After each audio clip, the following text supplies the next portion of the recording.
Oh, we're back again for another time together in our daily devotional time. We've been spending that time this week in First Corinthians chapter 4. Paul is giving us a picture, and it's a very descriptive picture of what the life of the minister should be. We've seen that the life of the minister, we're under rowers for Christ and of Christ. We saw that we are stewards of the mysteries of God and the things, you might say, of God. We have been entrusted to take care of God's church, to take care of the scriptures, to make sure that the gospel is being proclaimed. I think of James when he talks about pure religion. We're other-centered. We have a heart. We have a compassion for lost souls and for those who are needy. Jesus always had that heart. He always was able to see the individual who you might say had the greatest need, and he would immediately want to minister to that need. And if we would describe the people that Jesus ministered to, they weren't the wealthy, the famous, the ones with the name, the ones you like to rub shoulders with. They were the untouchables. They were lepers. Man, stay away from those people. They're so unclean and filthy and sickly. We don't want to be anywhere around them. One of the first miracles that Jesus did, he healed a leper. He would heal the lame. He'd heal the sick. He dealt, just what we're in here. You think of the healthcare workers, man, they're right there, right? They're healing. They're wow, kind of dangerous, but that's where Jesus would go. The untouchables, the outcast, Samaritans, women, slaves.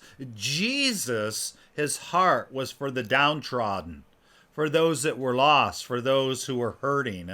And so that needs to be our heart. And so today we're going to get another picture. And it's one that is totally, in my mind, kind of the opposite of what my flesh would desire. And so Paul says we're under rowers, we're stewards. Go to 1 Corinthians chapter 4, verse 9. The third picture. For I think that God has displayed us.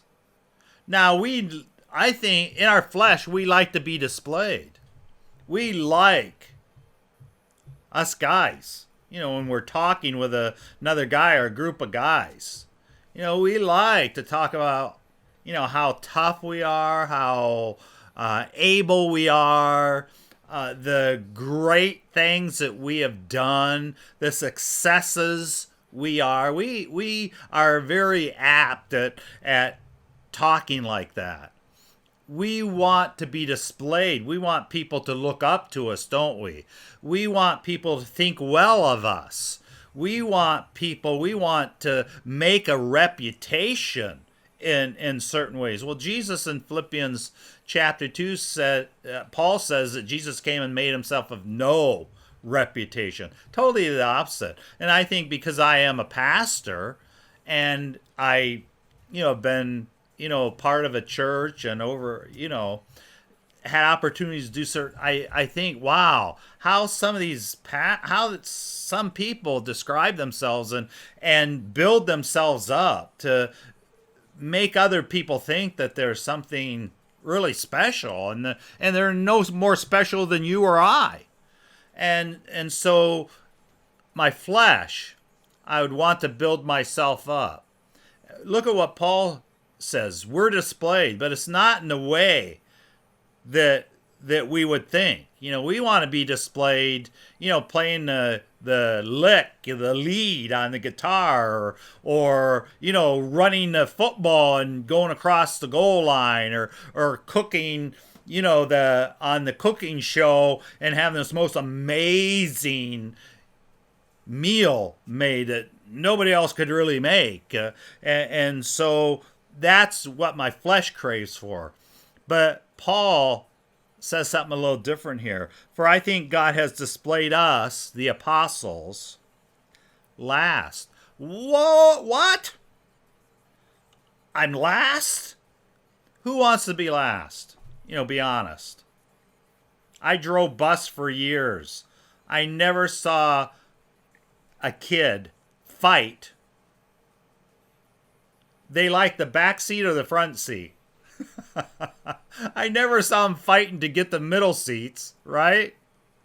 They want to be first on the bus. I never saw anybody fighting to be last on the bus. We want to be first. We want what we want. And so we want the best. And so Paul says, just think of that. What did Jesus say? The last will be first. It's the opposite of the world's way. That's what he's saying. The ways of the kingdom are the opposite of the world's way. And so, for I think that God has displayed us, the apostles, last as men condemned to death. Wow. How many guys out there today, how many gals out there today, are really looking at success that way? Well, doesn't sound like a lot of fun to me. For we have been made a spectacle to the world. Notice he's not saying we have been made spectacular. And I think that we can, there can be a disconnect here. We want to be spectacular, right? We want to be seen as, the most talented and gifted, and look at all I've done. Again, we all know we've all done it. Look at what we've done. Look how good we are. And we want to be spectacular. That's different than being a spectacle.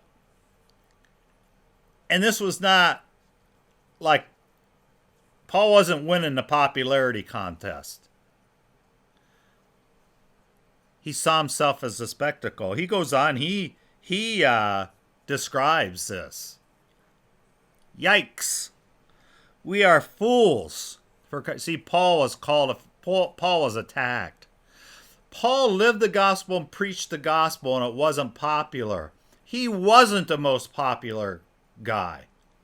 He wasn't the one that everybody wanted to follow because he preached the gospel in a purity and lived a life that was sold out for Jesus.